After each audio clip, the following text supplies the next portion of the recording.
10년 전에 저는 비트코인을 제가 샀을 때는 평당 한 50만 원 정도 됐고요. 50만 원? 비트코인 1억까지 갈 거니까 지금 사두세요 이렇게 얘기를 했는데 학생들이 뭐 비웃더라고요. 비트코인이 없어질 수 있을까? 하루아침에? 못 없애거든. 비트코인은 미국과 중국과 러시아가 힘을 합쳐도 못 없애. 이미 수많은 급등락을 경험하면서 단단해졌었거든요. 그래서 이거는 하방이 막혀있다. 상방은 열려있다. 그럼 해볼 만하지 않아요? 이거는 좀 비트코인의 리스크가 될 것 같다라고 하는 비트코인에는 사토시 나카모토가 가지고 사라진 110만 개 물량이 언제 나올지 모르는 공포가 있어요. 그럼 100만 원 미만에서 다시 잡을 수 있는 기회가 여러분한테 가는 거죠. 비트코인은 미국 입장에서 가장 나쁜 선택지들 중에 가장 좋은 선택지예요. 그러면은 비트코인 가격은 어디까지 오를 수 있을까? 한 50년 지나면 한 150억 장까지 된대요. 만약에 10년이라는 시간을 전제한다면 한 5억에서 10억 봐야 되겠죠. 믿어지지 않으시겠지만 계속 오래되어 있습니다.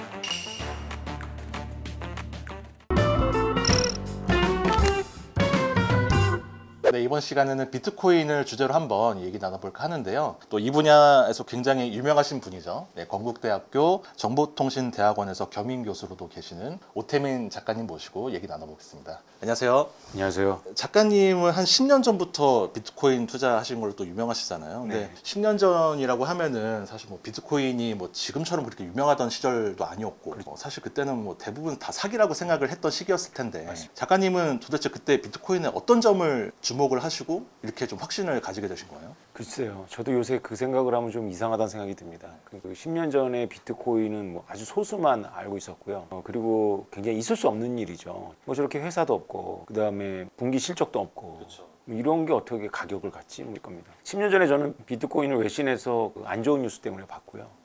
마운트곡스라는 그 거래소가 해킹을 당해서 이제 많은 전세 피해자들이 도쿄로 와서 시위하고 뭐 이런 게 보도가 됐었어요. 그걸 보면서 사람들이 참 어리석다. 그러고 나서 이제 공부를 했는데 일단은 제가 이제 몇 가지 포인트가 있는데요.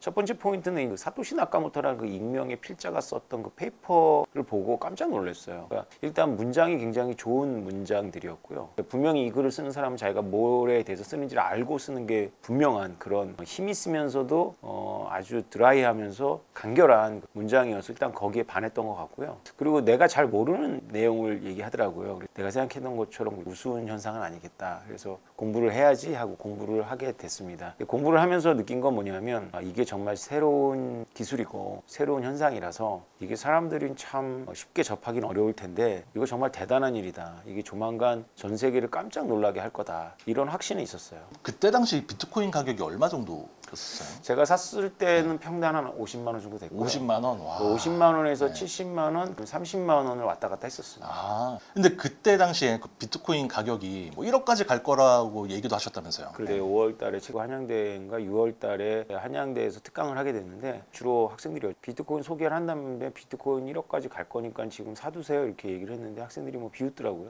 그때 50만 원이었으면 거의 한 지금 가격으로 치면 한 200배가 오른 네, 거니까 그렇죠. 뭐 약간 사기 아니야? 이런 생각을 할 수도 있었을 것 같아요. 원래 사실 더 부르고 싶었는데 그때 살살 부른 게 1억이었어요. 왜냐하면 너무 황당해 보이니까.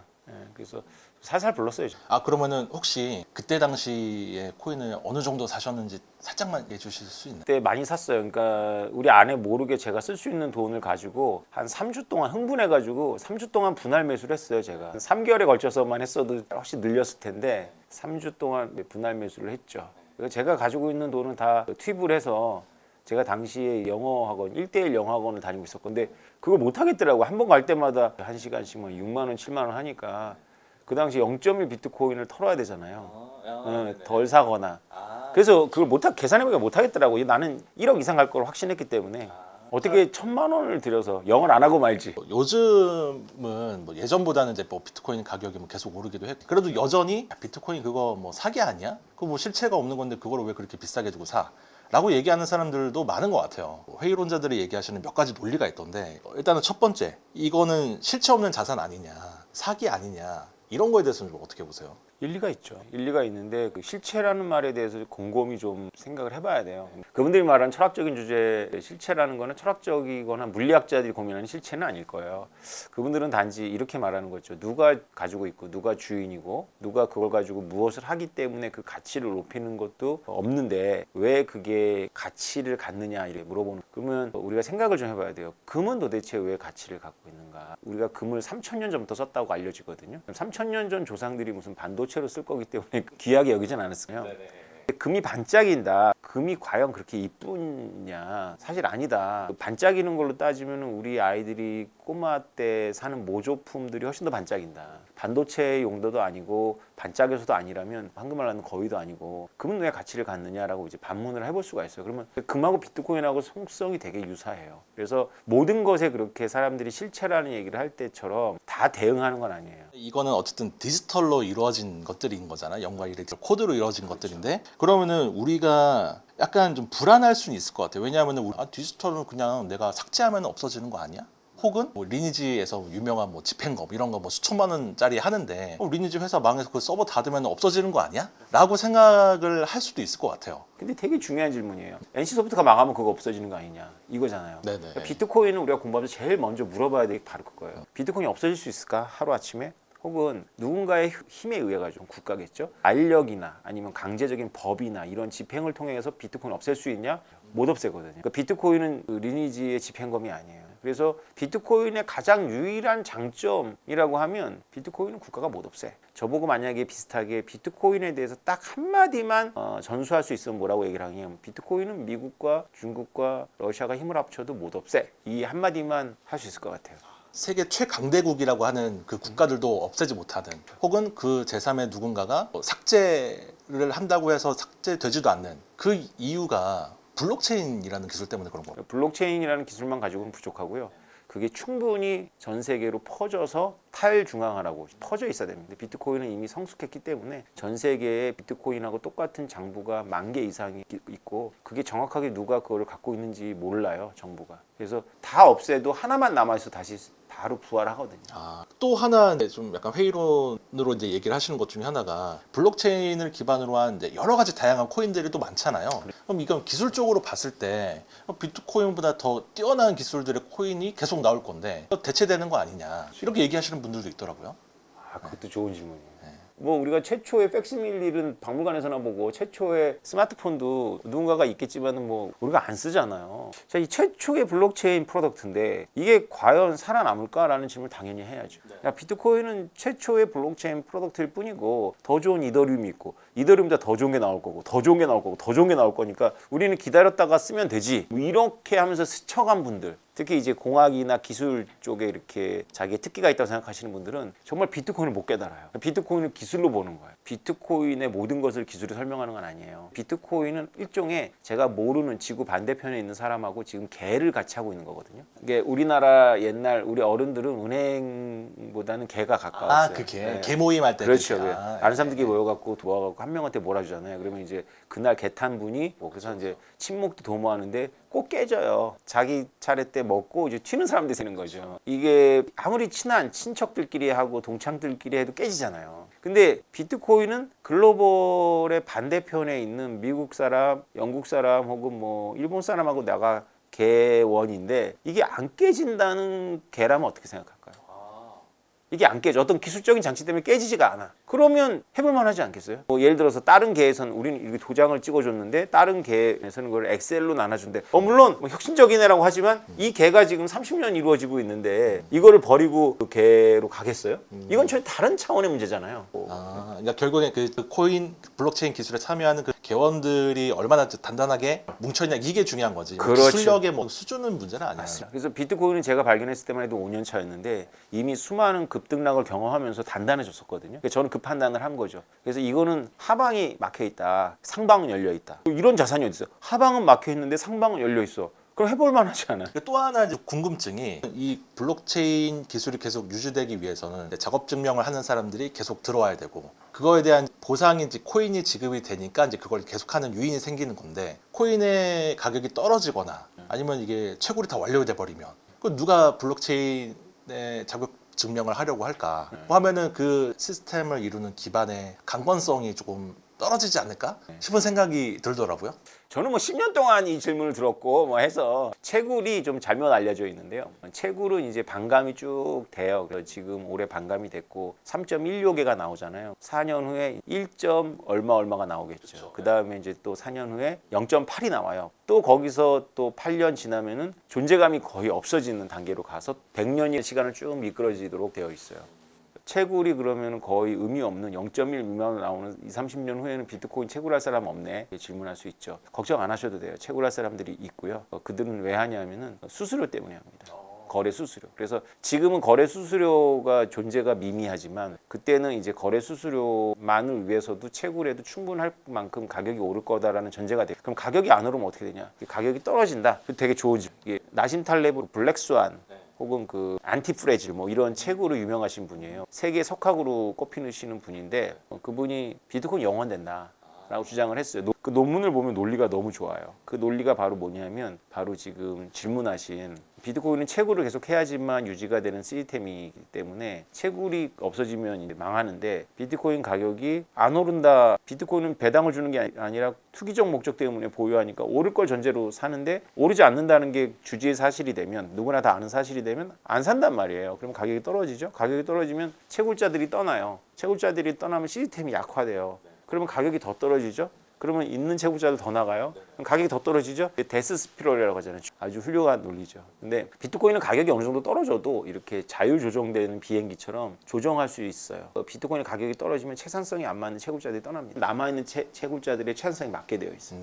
그러니까 수요 공급의 원리에 의해서 자연스럽게 가격이 균형이 맞는다. 그렇죠. 그러니까 그 상태에서 균형이 또 만들어져요. 오, 데스 스피럴이 쉽지가 않아요. 저 또 하나 궁금한 게 비트코인이라고 하는 것은 총 2,100만 개가 나오는 거잖아요. 네. 근데 4년마다 이제 반감기가 오게 되면 뭐 지금은 3. 얼마, 그 다음에는 뭐 1. 얼마 이렇게 되면은 이게 반으로 줄어드는 거지 0이 되는 건 아닌 거잖아요. 그러면은 최종적으로 2,100만 개가 다 채굴은 안 되는 건가요? 그렇겠죠. 그러니까 몇 소시라 그러는데 이게 점근선이에요. 점근선. 나중에는 의미가 없죠. 진짜 뭐 극한값으로 이제 극한값으로 쭉 가는 거죠. 어. 그러니까 프로그램을 뜯어보면 함수로 되어 있어요. 2,100만이라는 게 딱 정해진 숫자로 들어가 있는 게 아니고 함수로 쭉 되어 계산해 보니까 2,100만 개쯤 되더라 이런 거죠. 그럼 혹시 그 여러 이제 회의론자들의 뭐 다양한 지적들이 있는데 작가님이 생각하시는 그럼 회의론자들의 주장들 말고 이거는 좀 비트코인의 리스크가 될 것 같다라고 하는 부분이 좀 있나요? 있죠. 네. 비트코인 누가 만들었나요? 나카모토 사토시라는 그렇죠. 사토시 네, 나카모토라고. 근데 사토시 나카모토라는 사람이 누군지 몰라요. 근데 이분이 사라지면서 자기가 혼자 채굴했다고 여겨지는 110만 개의 비트코인과 함께 사라졌어요. 근데 이 블록체인에서는 소각이라는 아주 훌륭한 시스템이 있거든요. 사토시 나카모토가 소각을 몰랐을까요? 그건 아니죠. 그쵸. 그럼 사토시 나카모토는 왜 110만 개를 가지고 사라졌냐? 그거 다시 시장에 내놓으려고 사라진 거예요. 비트코인에는 사토시 나카모토가 가지고 사라진 110만 개 물량이 언제 나올지 모르는 공포가 있어요. 그러니까 어떻게 보면 약간 수급적인 리스크라고 보시는 거네요. 5%거든요. 전체 총 발행량에. 그걸 한 개인이 관리해요. 위험하지 않나요? 최근에 뭐 비트코인 가격 하락에 영향을 미쳤다고 하는 그 마운트 곡스라고 하는 게 뭐 한 10몇 개 14만 개잖아요. 네, 14만 네, 개. 14만 개. 110만 개라고요. 네. 그거에 한 10배 정도 되는 물량이 앞으로 나올 가능성도 있다. 예를 들어 사토시 나카모토가 팔지 않는다 하더라도 어느 나라의 국민이라는 게 밝혀져. 그럼 그 나라가 어떻게 할까요? 세금을 매겨버려요. 세금. 그럼 팔아야 되잖아요. 그렇죠. 그럼 어떻게 되세요? 그래서 저를 포함한 비트맥시들은 사토시 나카모토가 이미 지구에 없기를 간절히 바라요. 이상 사람이 아니기를. 왜냐하면 그 사람이 딱 나타나는 것도 문제고 살아있다는 게 알면 국가가 그걸 가만 안 둬. 그런데 죽었다 그래가지고 110만 개도 죽었냐? 그건 아니에요. 저는 그거 나온다 시장에. 그래서 실제로 지난주 요번 주 월요일에 사토시 나카모토가 채굴했던 시작했던 2009년도 1월달 코인이 250개가 움직였어요. 근데 그건 어떻게 할 수 있는 거예요? 그건 뭐 늘 오픈되어 있으니까 들여다보는 사람들이 있죠. 그들이 이제 보고를 해요. 그러면은 만약에 최악의 가정으로 그 110만 개가 오롯이 다 시장에 나온다고 하면 뭐 당연히 가격에 충격을 받겠지만 그럼 100만 원 미만에서 다시 잡을 수 있는 기회가 여러분한테 가는 거죠. 근데 그런 경우에는 신뢰를 너무 잃어버리기 때문에 상당히 더 오랫동안 헤맬 수가 있고 제 이더리움이나 그런 요소가 없는 제2의 그런 것들이 이제 그 자리를 차지하겠죠. 그래서 한꺼번에 나온다고 생각하는 건 좀 비현실적이고 그냥 그것이 안 나오진 않을 건데 나올 건데 그것이 한꺼번에 나오지 않을 것이다. 뭐 이 정도 선에서 이제 합리적으로 생각하는 게 타당하지 않을까? 그 달러하고 비트코인이 대체 어떤 관계가 있길래 달러 가치가 떨어질 때마다 우리가 비트코인에 주목을 해야 되는지 이게 좀 궁금하거든요. 비트코인하고 달러하고는 관계가 있는데 비트코인하고 원하고도 관계가 있고요. 뭐 그렇지만 이제 굳이 달러를 얘기한다면 이런 거죠. 제가 비트코인을 10년 전에 주변 지식인들한테 얘기를 하면 지식인들이니까 똑똑하니까 이런 기본적인 원리는 다 이해를 해요. 그런데 그들이 딱 막혔던 거. 미국이 비트코인을 가만두지 않을 것이다. 비트코인은 달러에 도전하는데 미국이 가만둘 리가 없어. 이렇게 생각한 거죠. 그분들이 뭘 틀렸냐면 달러는 무조건 미국한테 유리하다라는 그 가설이 잘못됐고요. 그 다음에 미국은 굉장히 우리가 생각하는 것만큼 힘이 세다라는 것도 다 잘못됐어요. 그래서 두 개가 잘못된 거예요. 두 개가. 그러니까 보통 우리가 생각하기에는 이제 달러는 기축 통화니까 이건 뭐 부도날 일도 없고 그냥 뭐 찍어내면 되는 거 아니야? 뭐 이렇게 생각을 많이 하잖아요. 잘못된 생각이에요. 학문적이지 않아요. 경제학자는 다 알고 있어요. 기축통화라는 거는 좋은 점도 있죠. 그래서 기축통화국이 되면 좋은 게 뭐냐면 우리나라 채권을 누군가는 사줄 때니까 우리가 이자율 신경 쓰지 않고 부채를 국가가 발행해서 뭐 복지도 쓰고 홍수 피해 복구도 해주고 그다음에 국방비도 쓸 수 있는 그런 능력을 갖는 게 바로 기축통화의 능력이에요. 그러나 그것 빼놓고는 거의 좋은 점이 없어요. 만약에 우리가 뭐 우리나라가 워낙 기축통화가 돼서 우리나라 정부가 특수한 종에다 특수한 잉크만 바르면은 그 가져가서 자동차도 사오고 반도체도 사올 수 있다면 좋을 것 같아요. 그렇게 되면 우리나라 자동차 기업 다 망하고 반도체 다 망한다는 뜻인데. 그래서 미국에서 어떤 일이 벌어지냐면 중산층은 붕괴하고 홈리스들은 너무 살기 좋은. 홈리스 치고는 너무 살기가 좋은 거죠. 최상류층은 전 세계 상대로 막 뭘 하니까 창의적이고 경쟁력 있는 최상층들은 일반인 상상할 수 없는 돈을 버는 거죠. 이게 좋은 건 아니잖아요. 사회 전체적으로. 기축 통화가 되면 그 나라의 이제 제조업이 이제 육성이 안 된다는 다 작살나는 거예요. 그건 왜 그런 거예요? 기본적으로 기축통화를 하려면 세계 유동성 공급해야 되잖아요. 그렇기 때문에 무역 적자를 내야 돼요. 물건을 사오거나 뭘 사오잖아요. 그럼 달러가 절로 가서 그 달러가 유통이 되는 거잖아요. 그러니까 우리나라의 경쟁력이 없어져요. 제조업 경쟁, 특히 제조업 경쟁력. 지금 상황에서는 이 달러라고 하는 기축 통화 체제가 페트로달러 체제가 아직은 좀 견고한 것처럼 보이긴 하는데 이게 그러면은 영속 가능한 시스템은 아니라고 보시는 건가요? 불가능하죠. 수학적으로만 생각하면 영속 불가능해요. 처음부터 불가능하다라고 트리핀이라는 교수가 1960년대 얘기를 했어요. 근데 그게 누더기로 얼기설기로 해갖고 일본과 독일의 부축을 받으면서 왔는데 이제 미국한테 그 당시에는 독일하고 일본이 엄청난 무역 흑자를 내고 있었거든요. 근데 그게 중국으로 바뀌었잖아요. 근데 중국이 부축을 안 해줘요. 그러니까 미국 채권은 이제 안 사준다. 그렇죠. 그러니까 딴 생각을 하잖아요. 그러니까 독일하고 일본은 국방비에 돈을 안 썼어요. 그러니까 미국이 적당히 국방비를 쓰면 위협이 없었어요. 2인자라는 생각도 안 하고. 근데 중국은 국방비를 쓰니까 미국이 더 써야 되는 거죠. 그러니까 저는 이거를 한 10년 전부터 대충 알고 있었기 때문에 그렇게 달러가 무소불위하다고 생각 안 했거든요. 그러니까 비트코인을 발견하고 살 수 있었던 거죠. 어쨌든 이제 미국은 계속 이제 적자를 유지를 하면서 이제 달러를 공급을 해 왔는데 이 적자가 무한정 계속 늘어날 수는 없을 거 아니에요. 그러면 이제 어느 순간은 이게 좀 붕괴가 될 수도 있다고 보시는 건가요? 두 가지 길이 있는 거예요. 그게 이제 하드 랜딩이 있고 소프트 랜딩이 있는 건데 지금 이제 민주당 계열은 이거를 하드 랜딩으로 몰아붙이고 있는 거죠. 그러고 싶어서 그런 게 아니라 그들은 이제 고립주의는 안 된다라고 보는 거고 트럼프는 이제 소프트 랜딩을 해야 된다는 식의 대표인 거예요. 그러니까 미국은 제국의 길을 가면 안 된다. 근데 이쪽 반대쪽은 미국이 제국의 길을 가더라도 현상 유지해야 된다는 거예요. 근데 이제 그 뭐 제국이라고 이제 비유를 하셨는데 사실 이게 전 세계적인 이제 자유무역 시스템을 유지하기 위한 이제 미국의 뭐 희생이라고 해야 될까요? 약간 이제 그런 게 있었기 때문에 자유무역이 이루어졌던 거잖아요. 그럼 자유무역이라고 하는 게 어쨌든 뭐 다른 나라도 도움이 됐지만 그게 가장 또 미국에 도움이 됐기 때문에 했던 거고 그런 측면에서 보면 미국이 이런 이제 달러 기축 통화 체제를 쉽게 포기할 것 같지는 않은데 미국한테 좋았다. 미국에 누구한테 좋았냐? 농민들한테 좋았어요. 농민들한테 좋고 그 다음에 슈퍼 엘리트한테 좋았죠. 빌 게이츠한테 좋았던 거예요. 그냥 미국의 은행들한테 좋았고 누구한테 안 좋았냐? 미국의 제너럴 모터스 노동자들, 유니온 스틸 노동자들, 미국의 철강 산업이 있나요? 있었어요. 제조업 종사자들 그렇죠. 그래서 사실은 이게 얼마 안 가서 끝났어야 되는데 미국한테는 생존을 다툴 만한 적이 있었어요. 소련이라고. 소련을 이기기 위해서는 무슨 짓이라도 해야 되기 때문에 미국은 자유 동맹들을 먹여 살렸어야 되는 거예요. 시장도 개방해주고. 그래서 독일도 우리 편, 일본도 우리 편, 남한도 우리 편, 대만도 우리 편 해갖고 미국이 이걸 국제지정학에서 관대한 패권이라 그래요. 관대한 패권을 정책을 펼친 거예요. 그런데 소련이 무너졌어. 그럼 그때 이제 제가 대학 때였는데 그때 여기서 고립주의로 돌아섰어야 되거든요. 근데 반대로 가더라고. 그건 이제 또 다른 이유가 있어요. 이상주의라는 또 다른 이유인데 수에즈 운하 아시죠? 수에즈 운하가 이제 이해관계가 있는 나라들은 이집트, 이스라엘, 요르단, 이란, 이라크 뭐 이렇게 쭉 돼요. 수에즈 운하라는 전 세계에 목줄을 쥐고 있는 이 주변 국가들이 어때요? 들어보니까 전쟁도 하고 요즘에. 장난 아니죠. 그 여기가 왜 여태까지 평온했냐? 미국이 여기에 힘을 투사했기 때문인 거예요. 이스라엘, 이란, 사우디아라비아가. 그러면 여기서 시작된 무역로를 미국이 왜 지켰냐? 미국은 석유 수입국이었고. 근데 미국이 이제 그럴 필요가 없어요.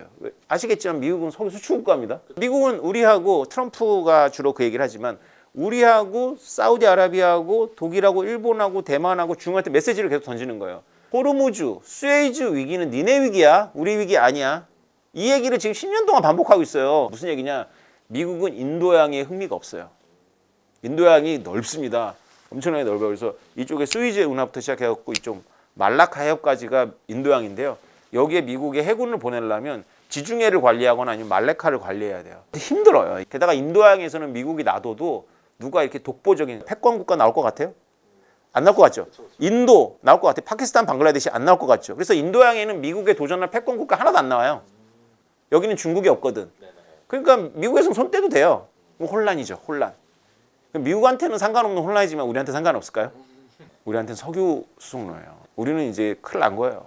그러면은 이제 이 현상이 미국이 이제 고립주의화로 이제 다시 변경하고 이제 세계가 이제 지역화 이제 이런 체제로 가게 된다면 그런 이제 체계에서 비트코인은 어떻게 되는 거예요? 아주 정말 중요한 질문이죠. 이제 지금 이게 제가 이 얘기를 하는 건 10년 전에 제가 비트코인을 미국이 품는다고 얘기했을 때 저의 아내를 포함해서 많은 사람들이 느꼈던 그 괴리감 그것랑 비슷하게 느껴질 거라는 걸 제가 알아요. 일단 결론부터 말씀드리면 비트코인은 미국 입장에서 가장 나쁜 선택지들 중에 가장 좋은 선택지예요. 미국은 모순되는 두 가지를 다 하고 싶어요. 특히 트럼프를 보시면 그 언설이 그렇거든요. 무역 적자 내기 싫어. 다 공장 미국으로 갖고 와. 근데 미국이 또 그래요. 미국하고 관련 없는 제3국가들 간의 결제에서 달러를 안 쓰잖아? 그러면은 관세 폭탄 매긴다. 이렇게 해요. 그러니까 트럼프는 모순이에요. 기축 달러 시스템을 하려면 무역 적자를 내야 되고, 근데 무역 흑자 내겠대. 이게 모순이잖아요. 이게 뭐냐면 이게 퇴조할 때 이런 현상이 벌어져요. 지금 그런 단계인 거예요. 그러면 이런 거잖아요. 미국하고 관련 없어. 그러니까 한국하고 일본하고 지금 무역하는데 달러 쓰잖아요. 근데 한국하고 일본하고 무역하는데 위안화를 써? 이거를 미국이 용인할 수가 없잖아요. 이건 다른 문제잖아요. 지정학적인 건 상대적인 거니까 힘의 문제니까. 그때 비트코인을 쓴다. 그거는 용인할 수가 있죠. 아 차라리 제3국의 통화를 쓰느니 코인을 써라. 그거는 용인할 수가 있죠. 왜냐하면 비트코인 뒤에는 어떤 세력이나 국가가 있는 게 아니니까. 그러면 만약에 이제 그런 세계가 된다면 비트코인을 갖고 싶어하는 국가들은 더 늘어나겠네요. 그렇죠. 정신 차리라는 거예요. 우리나라가 지금 선물 ETF를 승인하냐 마냐 뭐 이런 고민을 하고 있을 때가 아니에요. 왜냐하면 미국은 1차 세계대전 때 유럽이 전쟁을 치르고 있을 때 금이 미국으로 쇄도했어요. 왜냐면 미국은 평화롭고 그리고 미국한테 금을 주고 뭔가 식량을 사야 되는데 미국이 망해가는 유럽 제국들의 돈을 안 받았거든. 금만 받았거든. 그래서 금을 받고 식량 사가고 무기도 사간 거예요. 그러니까 금괴금을 미국이 40%에서 60% 확보했을 때 이제 달러 본위제로 갈 수 있었던 거거든요. 그러니까 만약에 비트코인도 만약에 그 정도 30-40% 유통량이 30%가 만약에 미국 사람이나 미국 기업이나 미국 은행의 손아귀에 들어가면 미국이 달러를 비트코인하고 매칭시킬 수가 있죠. 그러면은 비트코인 가격은 어디까지 오를 수 있을까? 마이클 셀러가 한 50년 지나면 한 150억 장까지 된대요. 그 마이클 셀러의 주장인데 글쎄요. 그분의 주장을 한번 참고해 보시면 되고요. 저는 그런 생각이 들어요. 비트코인의 유일한 단점이라고 하면 이제 아까 사토시 나카모토의 그 불확실성 빼놓고 또 비트코인의 유일한 단점이 여러분들은 제 얘기가 황당히 들리시겠지만 비트코인 하방은 닫혀 있는데 상방이 열려 있어요. 이게 왜 단점이냐면 단점이에요. 이게 화폐를 쓰려면 어느 정도 이게 박스권 안에 잡혀야 되거든요. 근데 비트코인은 어느 시점에 이게 딱 깨달으면 이게 천정이 없어요. 그러면 그게 좋냐 안 좋아요. 전 세계 경제 안 좋을 거야. 그리고 어느 나라에서는 비트코인 압수하라고 폭동 일어날 거예요. 가격의 안정성이 떨어질 수 있다는 거. 그렇죠. 왜냐하면 이게 비트코인은 우리의 일상생활에 쓰도록 만들어진 게 아니라 아주 거대한 담보물로 쓰도록 만들어진 거예요. 이게 각 국가가 무슨 그 다른 나라랑 무역을 한다거나 뭐 금융을 일으킬 때 비트코인을 담보로 삼는다. 그건 너무 앞으로는 일반적인 일이 될 정도로 비트코인은 그 확실한 용도가 있어요. 그런 비트코인을 고려해 봤을 때 일반인이 비트코인을 갖는 기회는 이제 없어지겠죠. 저는 이미 없다라고 봐요. 이미 2021년도 3천만 원 딱 뚫었을 때 저는 속으로 이런 생각을 했어요. 제 주변 지인들을 그동안 제가 설득해 왔잖아요. 설득 안 해야 되겠다 생각이 딱 들더라고요. 이제 그들에게는 멀어졌어요, 이 자산이. 그러면은 지금 작가님 이제 하방은 있지만 상방은 뚫려 있는 거라고 이제 보셨으니까 하방은 어느 정도 가격이라고 보시는 거예요? 비트코인의 하방은 늘 바뀌어요. 비트코인 늘 하방은 바뀌는데 지금은 예를 들면 뭐 우리가 아무리 떨어져도 5천만 원 미만으로는 떨어지기가 어렵다 이렇게 합의가 되어 있거든요. 그리고 이제 어느 정도 가격대가 유지가 되면 이제 그것의 한 3분의 2 정도를 보는 거죠. 이제 어느 정도 가격대에서 횡보를 하면 지금 이제 7, 8천만 원을 횡보하고 있잖아요. 그럼 거기에 3분의 2쯤 보면 돼요. 알겠습니다. 그러면은 뭐 상방은 열려 있다고 보시지만 혹시 뭐 지금 작가님께서 생각하시기에 어디까지는 오를 것 같다라고 보시는 가격대가 있나요? 만약에 10년이라는 시간을 전제한다면은 5억에서 10억 봐야 되겠죠. 그럼 10년을 넘어가는 시간대가 되면 그 이상도 오를 가능성이 있나요? 계속 올라요. 믿어지지 않으시겠지만 계속 오래되어 있습니다. 다만 이제 그걸 가지고 무모하게 투자하시면 안 되는 게 비트코인의 시간하고 여러분의 그 시간하고 달라요. 그거는 무슨 의미죠? 우리는 각자 시간이 있잖아요. 그러니까 예를 들어서 내가 뭐 학비를 써야 된다거나 아니면 집을 사야 된다거나 뭐 애를 낳아서 애를 키워야 된다거나 그거는 비트코인의 그 상승과 무관하게 와요. 보통 이상하게도 하락했을 때 와요. 그래서 여러분들이 비트코인을 사기 제일 좋을 때는 사람들이 다 끝났다고 얘기했을 때 사는 게 제일 좋아요. 앞으로도 있을 거예요. 그 비트코인 가격에 뭐 영향을 미치는 뭐 여러 가지 요인들에 대한 뭐 얘기들을 하잖아요. 그러니까 작년 말부터 올해 초까지 이제 굉장히 좋았던 게 뭐 현물 ETF 승인도 있었고 그리고 또 4월에는 또 반감기도 있었고 그래서 그때부터는 이제 본격적으로 오르는구나 했는데 또 그때부터 꺾이더니 좀 계속 약간 좀 횡보 중인 거잖아요. 그렇죠. 그건 왜 그런 거예요? 원래 반감기 끝나면 안 좋아요. 그래요? 예, 반감기 전에 좀 1년 동안 좋았고요. 반감기가 딱 끝나고 한 6개월, 7, 8개월 동안은 계속 안 좋아요. 왜냐하면 비트코인 채굴자들이 못 버텨요. 그래서 자기네들이 망하기 전에 사업에서 철수하기 전에 뭘 하냐면 가지고 있는 비트코인을 시장에 던져서 유지를 하죠. 그래서 물량을 계속 내보내요. 근데 그들이 이제 망해서 정리가 될 때 경쟁력이 없는 채굴자들이 정리가 되고 나가면 물량이 없어져요. 그러면 이제 치고 오르죠. 어떻게 보면 굉장히 잔인한 시스템이에요. 그 시점이 어느 정도 보통 패턴상 한 1년까지는 안 갔고요. 뭐 보통 한 짧은 6개월, 길면 한 10개월 정도 간 걸로 알고 있어요. 그러면은 올해 4월이었으니까 요번 달이 6개월이었잖아요. 그쵸. 그래서 이제 다음 달, 다다음 달, 뭐 굉장히 벌써 이번 달이 분위기 좀 바뀌었죠. 네, 그래서 굉장히 패턴상 좋은 패턴이에요. 금리 질문 하나만 드리고 싶은데 미국이 이제 최근에 금리 내렸고 이제는 인하 사이클로 갈 것 같은데 그러면은 이제 어쨌든 시장에 다시 유동성을 풀겠다는 거잖아요. 그러면은 또 이게 또 비트코인에 유리하지 않을까라고 생각하시는 분도 있을 것 같아서 금리하고 비트코인하고 관계는 어떻게 보세요? 예, 그게 아주 밀접한 관계를 맺더라고요. 그래서 비트코인이 하향 국면으로 들어간 게 미국이 금리를 인상하면서부터였거든요. 비트코인 아무래도 인플레이션의 반대 개념으로 나왔으니까 금리를 낮춘다는 거는 돈을 시중에 더 많이 공급한다는 뜻이잖아요. 그러면 이제 상대적으로 이제 영향이 있죠. 또 비트코인의 아주 굿 뉴스들은 이제 은행들이 망한다는 소식이 날 때마다 올랐거든요. 금융 시스템에 대한 불안감. 근데 금리를 낮추면 은행들이 안 망해요. 또 아이러니하네요 또. 혹시 마지막으로 뭐 비트코인에 대해서 아직도 좀 확신이 없으시거나 뭐 투자를 망설이시거나 그런 분들께 뭐 하시고 싶은 말씀이 있다면? 비트코인이 좀 쉽지 않습니다, 투자가. 왜냐하면 투자를 해도 지켜야 되는데 여러분들이 만약에 1년이나 6개월 안에 승부를 봐야 되는 그런 투자라면 비트코인이 썩 좋은 대안은 아니에요. 그러나 만약에 여러분들이 4, 5년 이상을 볼 수 있다면 비트코인은 뭐 안 할 이유가 없죠. 네, 지금까지 비트코인으로 유명하신 오태민 작가님 모시고 좋은 말씀 많이 들었는데요. 네, 영상 재밌게 보셨다면 구독과 좋아요 그리고 댓글도 많이 부탁드리겠습니다. 감사합니다.